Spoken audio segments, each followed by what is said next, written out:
Sejarah berdirinya Palang Merah Indonesia. Pada tanggal 21 Oktober 1873, pemerintah kolonial Belanda mendirikan organisasi Palang Merah di Indonesia dengan nama NIRK, yang kemudian namanya berubah menjadi NERKAI. Pada tahun 1932, timbul semangat bangsa Indonesia untuk mendirikan Palang Merah Indonesia yang dipelopori oleh Dr. Rumondor Cornelis Lefrand Senduk atau yang biasa disebut Dr. RCL Senduk dan Dr. Bahdur Johan. Kemudian pada tahun 1940 mereka mengajukan proposal pada Kongres NERKAI, namun proposal tersebut ditolak. Pada saat penjajahan Jepang, proposal itu kembali diajukan, namun tetap ditolak. 5 tahun kemudian, 2 pekan setelah proklamasi kemerdekaan Indonesia, yaitu pada tanggal 3 September 1945, Presiden Soekarno memerintahkan Menteri Kesehatan Dr. Buntaran Marto-Atmojo untuk membentuk suatu badan Palang Merah Nasional untuk menunjukkan kepada dunia internasional bahwa keberadaan negara Indonesia adalah suatu fakta nyata setelah proklamasi kemerdekaan pada 17 Agustus 1945. Kemudian pada tanggal 5 September 1945, Dr. Buntaran membentuk Panitia 5 yang terdiri dari Dr. R. Mohtar, Dr. Bahdur Johan, Dr. Juhana, Dr. Marjuki, dan Dr. Sitanala untuk mempersiapkan pembentukan Palang Merah Indonesia. Tepat pada tanggal 17 September 1945, terbentuklah Pengurus Besar Palang Merah Indonesia atau PMI dengan ketua pertama Dr. Andes Muhammad Hatta, dan hingga saat ini setiap tanggal 17 September diperingati sebagai Hari Palang Merah Indonesia. Di dalam suatu negara hanya boleh ada satu perhimpunan nasional. Oleh karena itu, pemerintah Belanda membubarkan NERKAI dan menyerahkan asetnya kepada PMI pada tanggal 16 Januari 1950. Pihak NERKAI diwakili Dr. B. Van Trich, sedangkan dari PMI diwakili Dr. Bahdur Johan.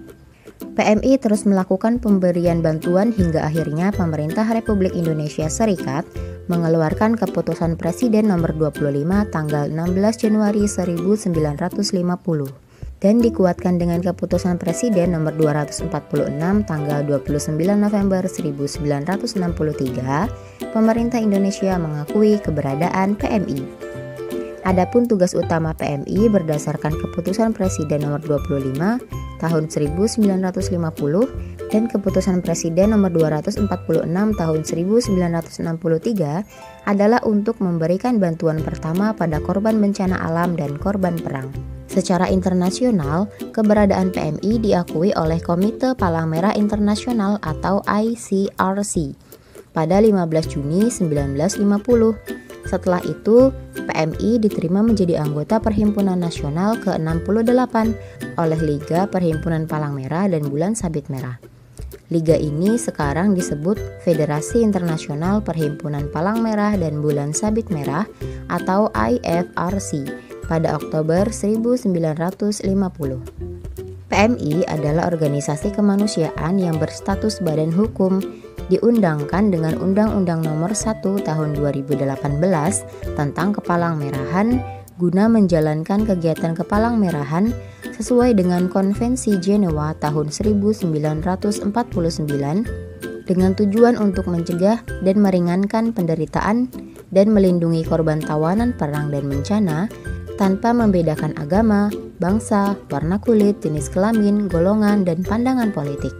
Adapun tugas yang dilakukan PMI adalah memberikan bantuan kepada korban konflik bersenjata, kerusuhan, dan lainnya, memberikan pelayanan darah sesuai dengan peraturan perundang-undangan, melakukan pembinaan relawan, melaksanakan pendidikan dan pelatihan yang berkaitan dengan Kepalang Merahan, membantu dalam penanganan musibah atau bencana di dalam maupun di luar negeri, membantu memberikan pelayanan kesehatan sosial, maupun melaksanakan tugas kemanusiaan lainnya yang diberikan oleh pemerintah. Berdasarkan data per bulan Februari tahun 2019, saat ini PMI telah berdiri di 33 provinsi, 474 kabupaten atau kota, dan 3.406 kecamatan. PMI mempunyai hampir 1,5 juta sukarelawan yang siap melakukan pelayanan. Nah, itulah sejarah berdirinya Palang Merah Indonesia. Dan setiap tanggal 17 September diperingati sebagai Hari PMI atau Hari Palang Merah Indonesia. Demikian video pembelajaran kali ini, semoga menambah wawasan kita tentang Palang Merah Indonesia. Terima kasih telah menonton dan wassalamualaikum warahmatullahi wabarakatuh.